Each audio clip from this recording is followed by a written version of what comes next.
दोनों जाने पहचाने नाम और बड़े ज़बरदस्त सहाफ़ी, फुल ऑफ इंफॉर्मेशन। और मामला जो आज हम उनसे डिस्कस करेंगे, बहुत सारा इम्प्रेशन मिल रहा है मुख्तलिफ़ कॉलम से, मुख्तलिफ़ ख़बरों से, कि कहीं ना कहीं कोशिशें की जा रही हैं कि PTI मुस्लिम लीग नून के साथ, गवर्नमेंट के साथ मुज़ाकरात के लिए आ जाए। आज अंसार अब्बासी साहब का कॉलम है जिसमें वो ये कह रहे हैं कि अगर इमरान खान साहब यकीन दिला दें कि वो एस्टेब्लिशमेंट से बात नहीं करेंगे दोबारा, तो फिर माफ़ी के बग़ैर भी बात हो सकती है। तो हसन अयूब साहब, आपने भी ये खबर दी थी, मैं सुन रहा था, देख रहा था प्रोग्राम आपका 3-4 दिन पहले, कि PTI से मुज़ाकरात होंगे, हो सकते हैं, PTI को रिलीफ भी मिल सकता है। ये सब है क्या? देखिए जी, बुनियादी बात यह है कि गवर्नमेंट की जानिब से इस मर्तबा संजीदगी है कि पाकिस्तान तहरीक इंसाफ के इंगेज किया जाए, क्योंकि देखिए opposition is always government in waiting, और ओपोजिशन का काम होता है कि तनकीद बराए इस्लाह का, लेकिन एक वर्किंग रिलेशनशिप होता है हुकूमत का और ओपोजिशन का। तो पाकिस्तान तहरीक इंसाफ को दोबारा अगर ऐसा मतलब एक माहौल बनाना होगा जिसमें वो हुकूमत के साथ मुज़ाकरात करें, और मुज़ाकरात के लिए जो लोग बैठें उनके पास फैसला साजी का भी इख्तियार हो। ये कह देना बार बार कि जनाब एक मरतबा जाएं, मुलाकात करें बानी चेयरमैन के साथ अपने, और उनसे एक मैंडेट लेकर आ जाएं, यानी पूरी पार्लिमानी पार्टी या पूरी पार्टी के अंदर कोई 2, 4, 5 शख्सियत तो ऐसी होंगी जिनको इमरान खान साहब मैंडेट दे सकते हों। अगर ऐसी कोई शख्सियत नहीं है तो फिर मुज़ाकरात नहीं होंगे। यानी हर एक बात के ऊपर जब उनका किसी बात के ऊपर डेडलॉक होता है या अपनी अपनी पोजीशन से कोई फ्लेक्सिबिलिटी दिखानी हो, तो फिर अगर वो कहेंगे जी हमने जाकर इमरान खान साहब से मुज़ाकरात करने या बात करनी है, मुशावरत करनी है, तो ऐसा नहीं होगा। हुकूमत की जो पेशकश है वो बड़ी वाज़ेह है। इवन के जो लॉ मिनिस्टर हैं उन्होंने भी मुतअद्दिद बार पाकिस्तान तहरीक इंसाफ से रब्ता भी किया है, उनको ये दरख्वास्त भी की है कि आए बैठें, अब बातचीत करके कोई मसाइल का हल तलाश करते हैं। और इस पर अभी फौरी तौर पर कोई जवाब नहीं दिया पाकिस्तान तहरीक इंसाफ ने, लेकिन बहरहाल उनकी तरफ से ये एफर्ट्स जो हैं वो की गई हैं। अच्छा हसन साहब, आपने कहा कि इख्तियार होना चाहिए जो मुज़ाकरात करेंगे लोग फैसला साजी का, और अगर कोई ऐसे बंदे नॉमिनेट नहीं कर सकते खान साहब तो फिर बड़ा मसला हो जाएगा। तो हुकूमत की भी कोई रिस्पॉन्सिबिलिटी नहीं है कि माहौल को बेहतर बनाए? कम से कम जो एक कैदी को जो मुलाकातों का जो हक है, उन्हें जो उनका राइट है, कानून देता है, उस पर अमल दरामद होने दिया जाए। और फिर दूसरी तरफ अभी जैसे अलीमा खान के बच्चों को पकड़ लिया गया, तो हुकूमत की तरफ से भी तो कोई ऐसा जेस्चर नहीं है सिवाय एक गुफ्तगू के कि हम बड़े संजीदा हैं और मुज़ाकरात करना चाहते हैं। अमली तौर पर तो सज़ाएँ सुनाई जा रही हैं, और जो राइट्स उनके आइनी तो कानूनी तौर पर हैं मुलाकातों के, उन पर भी कदगन है, वो भी नहीं वो हासिल कर पाते। नहीं, अब देखिए ना कि अब जिस तरह आपने अलीमा खान साहिबा का जिक्र किया कि उनके बेटे को गिरफ्तार कर दिया गया है, एक बेटे को तो तकरीबन 2.25 साल पहले गिरफ्तार करना चाहिए था, लेकिन फिर कहीं से अलीमा खान साहिबा को सहूलतकारी मिली ना, फिर कोई ऐसी ताकतवर शख्सियत थी, कोई ऐसी ताकतवर पीछे उनके फोर्स थी जिसने ये गिरफ्तारियां नहीं होने दी। और आप ये देख लें कि 2.25 साल तक वो गिरफ्तारी अमल में नहीं लाई जा सकी। बड़े बड़े सियासतदान गिरफ्तार हो गए, लेकिन अलीमा खान के जो बेटे शेरशाह हैं, वीडियो में होने के बावजूद उनको कोई टच नहीं कर सका। ये सवाल तो ये भी है ना देखने का। और यकीनी तौर पर अभी भी इस हवाले से क्लैरिटी नहीं है कि जो अलीमा खान साहिबा के जो साहबजादे हैं, जो उनकी गिरफ्तारी हुई है, क्या ये ड्राई क्लीनिंग है? क्योंकि with in party Pakistan Tehreek Insaf से भी ये आवाजें उठना शुरू हो पड़ी थी। शेर अफजल मरवत साहब अगर पार्टी से निकाले जा चुके हैं, तो मिशाल यूसुफजई तो आज भी पाकिस्तान तहरीक इंसाफ की सेनेटर हैं, और ये सेनेटर बनने से चंद दिन पहले का उनका जो बयान है वो भी आपके इल्म में होगा कि उन्होंने यही सवाल उठाया था कि क्यों आज तक शेरशाह को गिरफ्तार नहीं किया गया। वो मुल्क से बाहर भी गए और वापस भी आ गए और किसी ने पूछा भी नहीं। ये चंद जो सवालात थे ये पाकिस्तान तहरीक इंसाफ के अंदर से उठे थे। और दूसरी बात जो आप कह रहे हैं, लेकिन हसन मैं तो बड़ा यानी एक अजीब सी एक फीलिंग आ रही है कि अब तहरीक इंसाफ के अंदर से जो आवाज़ें उठ रही हैं, हुकूमत उस पर कान धर रही है और उनको मद्देनजर रखकर अपने फैसले कर रही है। नहीं, वो अंडर प्रेशर आ गए कि ज़ाहिर बात है कि आपने 9 मई के अंदर हसन न्याजी को तो मिलिट्री कोर्ट में ट्रायल करा के 10 साल की सजा दे दी है। तो जो जुर्म हसन न्याजी का था वही शेरशाह का था। He was present there. नहीं, वीडियो के अंदर मौजूद लेकिन है। मेयर प्रेजेंस और किसी को मुजरिम बना क्यों देती नहीं? है। सिर्फ नहीं, मौजूद क्यों होना नहीं? किसी जगह पर या क्यों? जियो फेंसिंग पर टेलीफोन आ जाना वो बंदे को मुजरिम बना देती है। नहीं, मुजरिम तो अदालत ट्रायल के बाद फैसला सुना के सुनाती है ना, पहले तो मुलजिम होते हैं। हाँ, उनकी प्रेजेंस जो है वो इल्जाम तो उनके ऊपर आयद करती है ना जी, और इल्जाम तो उनके ऊपर, ये मैंने तो नहीं लगाया, ये तो मिसाल यूसुफजई साहिबा लगा रही थी, ये तो ठीक है। इल्जाम उनके ऊपर हुकूमत ने तो लगाया। और जहां तक रहा सवाल मुलाकातों का, तो देखिए मुलाकातें जो उनका कानून के तहत जिन मुलाकातों की इनको इजाजत है, वो मुलाकातें उतनी होनी चाहिए, और उससे ज्यादा मुलाकातें भी नहीं होनी चाहिए कि बासी बेड़ा बना लिया जाए, लेकिन उतनी तो होनी चाहिए। यहाँ वक्त हुआ है एक छोटे से वक्फे का, हमारे साथ ही रहिए। वेलकम बैक नाजरीन। जो मुज़ाकरात की बातें हैं, अंसार अब्बासी साहब ने आज ये बात कही है, और तो इसका सारा जो कच्चा छट्टा है, या जो इसका लोग जिनसे हम बात करते हैं, वो जो 3-4 दिन पहले कॉलम छपे और जिसमें माफ़ी और वो सारी बात हुई, ये सब उसका फॉलोअप है। और कहीं हुकूमत परेशान नज़र आ रही है कि मुज़ाकरात कहीं उधर से ना शुरू हो जाएं। Do you agree with this? सबसे पहले तो मैं हसन अयूब का बहुत मशहूर हूँ कि इनकी वजह से मुझे सब्र करना आ गया। और दूसरी चीज़ ये है कि मैं एक आपको दिलचस्प बात सुनाऊँ। अमानुल्लाह खान साहब स्टेज के बड़े अदाकार थे, वो कहते हैं एक दफ़ा मैं जा रहा था तो मुझे नाके पे पुलिस ने रोक लिया और कहते मुंह सूंघाओ। तो मैंने उन्हें कहा पहले तुम सूंघाओ। तो ये जो उनसे पीटीआई से श्योरिटी ले रहे हैं लोग कि आप प्रॉब्लम करें, इस्टेब्लिशमेंट की तरफ जाएंगे, तो गोद में किसकी बैठे हुए हैं? कैसा लतीफ़ा है ये कि वो लोग जो हुकूमत ही किसी और के सर पे कर रहे हैं, वो सामने वाले से कह रहे हैं कि जी आप हमें वादा करें कि आप इधर हमारी तरफ नहीं आएंगे, जानी जा समीब रहम पे मेरा है। तो इससे अंदाजा कर लें कि उनकी संजीदगी कितनी है। दूसरी बड़ी इंपॉर्टेंट चीज मैं आपको एक बात बताऊं, देखें, अगर हुकूमत वाकई संजीदा है तो फिर ये साबित करे, क्योंकि इस केस में हुकूमत ने संजीदगी साबित करनी, पीटीआई ने नहीं करनी। पीटीआई विक्टिम है, तो हुकूमत ये दावा करती है कि वो इस पोजीशन में है कि पीटीआई को कोई रिलीफ दे सकते हैं। तो पहले दे के एतमाद बनाए। लास्ट टाइम जब मुज़ाकरात हुए थे, तो जिस दिन मुज़ाकरात हो रहे थे उस दिन रात आपने उनके सेक्रेटरी के घर पे छापा मार के गए और वो पता नहीं गिरफ्तारियां कर ली थी और क्या किया था। या तो ये बात हमें तय कर लेनी चाहिए कि जो हुकूमत है वो मुज़ाकरात का मतलब ये लेती है कि हम थोड़ा सा टाइम लें और उसके बाद जहां हमें मौका मिले हम वहां पे रगड़ा लगा दें। और दूसरी बात ये कि देखें, ये अभी जो हसन भाई कह रहे थे कि वो पकड़े गए, इससे सब पता चलता है वो ये वो, तो इसका मतलब एक फार्मूला तय हो गया कि जो ना पकड़ा जाए वो किसी और का है, पकड़ा जाए जो वो पीटीआई का है। यानी कि जो पीटीआई का होगा उससे पकड़ा ही जाएगा, बाहर वही होगा जो किसी और का होगा। वो कैसा फार्मूला हमने बना लिया, ये किस किस्म का हम वो कर रहे हैं। हुकूमत को ये क्यों नहीं समझ आ रही इस बात की कि ये वक्त का पहिया है, बड़ी तेजी से घूमता है। मैंने अपनी लाइफ में बड़े बड़े चीजों को मिनटों में उल्ट पुल्ट होते देखा है। आपने सियासी तौर पे जितनी कालक अपने मुंह पे मल ली है, तारीख माफ नहीं करेगी आपको, ये बात याद रखिएगा।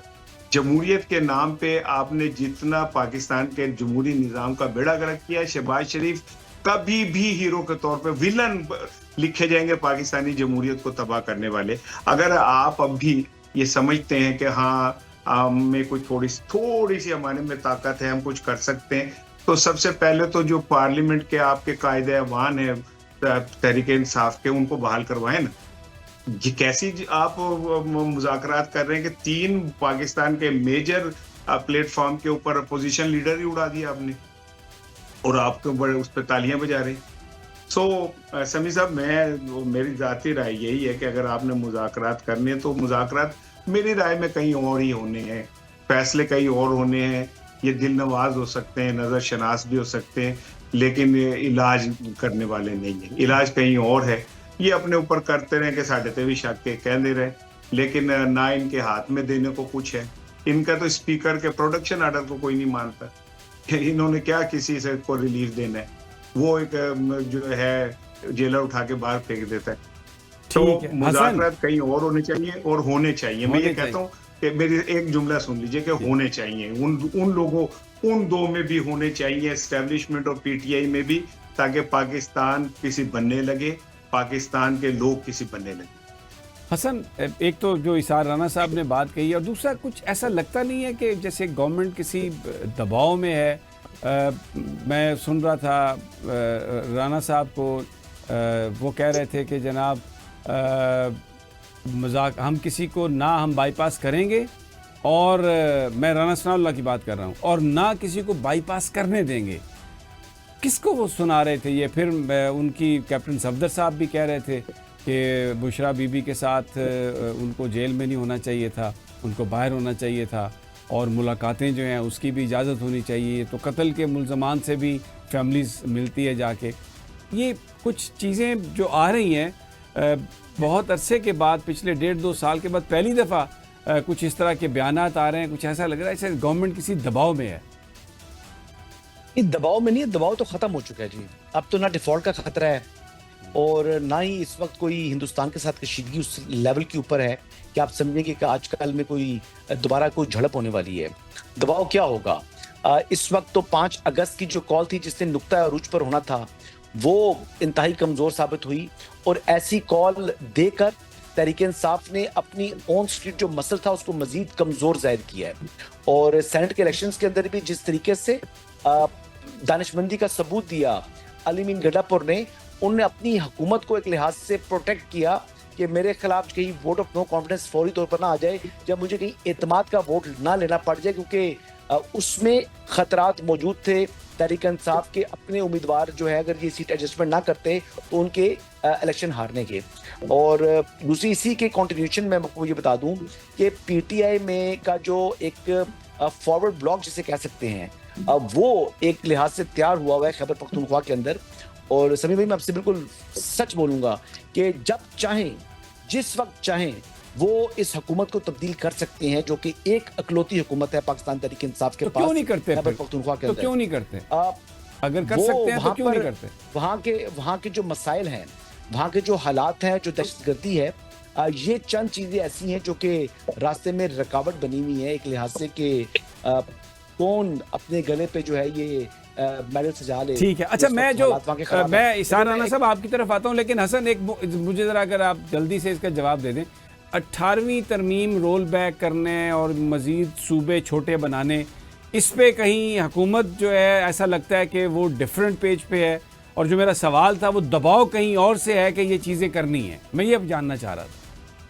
नहीं, देखिए अभी तो देखिए 27वीं आईनी तरमीम जो है वो अभी नहीं आ रही, वो आनी है, लेकिन उसमें सूबे नहीं है जी, ये आपको क्लैरिटी से बता रहा हूँ। तो यही तो इख्तिलाफ की वजह लग रही है ना, यहीं पर तो इख्तिलाफ है ही नहीं जी, वहां से भी नहीं है जी, बस छोड़ दें आप बात। अच्छा, ज्यादा बात मैं नहीं कर सकता इस पर, कुछ भी नहीं है। ठीक है, there is nothing as such, सारे मामलात फिट हैं। इसार राना साहब, हसन अयूब साहब कहते हैं कि छोटे सूबों के मामले पर, 27वीं तरमीम के मामले पर बिल्कुल we are on the same page. वाकई सेम पेज है?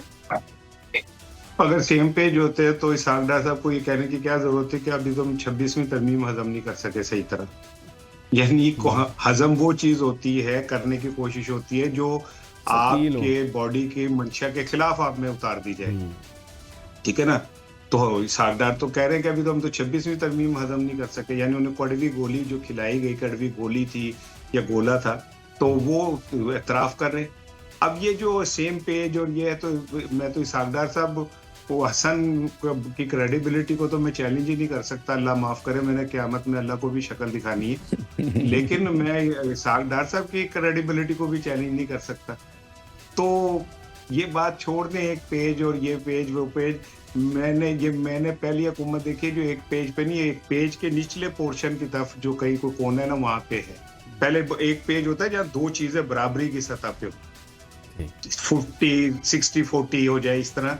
तो ये तो एक पेज वाले बात ही भूल जाए। ये तो माशाल्लाह, अब मैं क्या कहूँ, बेगर स्कैनर्ड भी चूजर। अब इतना भी ना लेके जाएं कि अब आप जैसे कह रहे हैं कि जी लाहौर को हम टोक्यो बना देंगे, तो टोक्यो का कसूर क्या है भाई? उसको इतना नीचे कैसे गिराएंगे हम कि वो लाहौर के बराबर है? पहले हम पेरिस बनाने निकले थे, अब टोक्यो बनाने निकले। हम कह रहे हैं बंदा ही बना दें यहाँ पे किसी को तो बेहतर है। तो ये एक पेज में छोड़ दे। लेकिन आपको मैं बताऊं, 27वीं तरमीम आनी है और तहलका खेज आनी है, और उसके बाद बहुत सारे नक्शे बदल जाएंगे। मैं तो अभी आपको कह रहा हूँ कि नवंबर के एंड तक आप देखेगा आपको बहुत सारी चेंजेस नजर आ जाएंगे आपको। ये राना साहब किसको कह रहे थे, राना सनाउल्लाह, कि हम बाईपास करने की इजाज़त नहीं देंगे, खुद भी बाईपास नहीं करेंगे मुज़ाकरात के मामले पर? आप दोनों में से कोई भी जवाब दे सकेगा। सर राना ये साहब की दोनों के बहुत सी बात, करीब हैं। जी जी जी हसन। राना सनाउल्लाह साहब की बहुत सी बातें उनकी ज़ाती राय में होती हैं। वो कोई हुकूमत की पॉलिसी नहीं होती। जिस तरीके से उन्होंने कासिम और सलमान की गिरफ्तारी के हवाले से बात की थी, तो सेम डे मैंने कह दिया था कि हुकूमत का कोई इरादा नहीं है अगर वो आएंगे तो वो, बल्कि उनकी मुलाकात को फैसिलिटेट किया जाएगा जो बानी चेयरमैन तहरीक इंसाफ के साथ, क्योंकि वो फर्स्ट ब्लड फैमिली हैं इमरान खान साहब की, और एक फॉर्मर प्राइम मिनिस्टर हैं, उनके बच्चे अगर उनसे लेकिन अभी तक उनका जो मसला था वीजे का और वो जो नायकॉब का था, वो तो हल नहीं किया सरकार ने, वो तो वहीं पे स्टक है, वो तो उन दरखास्तों का जवाब तक नहीं दिया। अच्छा, मैं आपको ये बताऊं कि मेरे एक दोस्त थे, आयरलैंड से उनका ताल्लुक था, उन्होंने वीज़ा अप्लाई किया था पाकिस्तान का, तो वो टेक्निकली उन्होंने 3 मरतबा, मतलब वो गोरा है लेकिन गोरे ने भी 3 मरतबा वीज़ा गलत अप्लाई किया जी, तो वो वीज़ा उनको रिजेक्ट हो जाता था।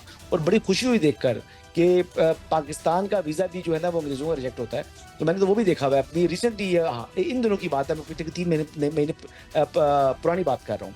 तो यहाँ तक ये चीज़ें भी हैं, तो उनको थोड़ा कॉम्प्लिकेटेड है जी ये जो ऑनलाइन वीज़ा सिस्टम उन्होंने नया मुतारफ़ कराया। अब वॉक इन वीज़ा पासपोर्ट आप फिजिकल सबमिट नहीं कराते, वो क्या वजह बनी है, वो क्यों है, मेरे पास इस हवाले से अपडेट्स नहीं है, लेकिन उनके पाकिस्तान आने के हवाले से भी कोई इशू नहीं है, उनको फैसिलिटेट कर दिया जाएगा जी। इसार राना साहब, योर कमेंट आखिरी मिनट में है, योर लास्ट कमेंट सर। देखें, राना सनाउल्लाह जो है ना मुस्लिम लीग नून में पीटीआई ग्रुप है और वो हमेशा एक ऐसी बात कर जाते हैं जो ये सोच भी नहीं सकते। राना सनाउल्लाह ने बहुत सारे मौकों पर इमरान खान को एक्सेप्ट किया कि वो बहादुर आदमी है, उसने जेल काट ली। बहुत जगह उन्होंने दबे लफ्जों में ये भी कहा कि हाँ फॉर्म 47 का मामला बिल्कुल ठीक है। अब जो उन्होंने ये ताज़ा तरीन बात की है, तो ये कोई भी इनमें इतने बहादुर नहीं कि वो ये कहे कि हाँ उन्होंने, राना सनाउल्लाह ने डायरेक्ट उन लोगों को कहा है जिन लोगों की वजह से वो खुद इलेक्शन से बाहर बैठ गए और बाकी लोग जो है ना इलेक्शन के अंदर जीत के और हुकूमत में बैठ गए। लेकिन हसन की अगर ये बात मान लूं कि उनकी ये जाती राय होती है, तो वो तो बहुत सारे मौकों पे ऐसा क्रिटिकल पॉलिसी बयान दे देते हैं कि जिसको शहबाज शरीफ साहब की भी जरूरत नहीं होती डिनाई करने की। तो मैं नहीं समझता, और यही वजह है कि नवाज शरीफ साहब अपने सेनेट में भी ले जा रहे हैं और वो ये समझते हैं कि कहीं मैंने कभी जिंदगी में थोड़ा सा एंटी एस्टेब्लिशमेंट स्टांस लेने की का ख्याल आया तो राना सनाउल्लाह को पार्लियामेंट में होना चाहिए। बहुत शुक्रिया हसन आपका, इसार राना साहब आपका भी बहुत शुक्रिया। ये था आज का प्रोग्राम, कल फिर इंशाल्लाह मुलाकात होगी। अल्लाह निगहबान।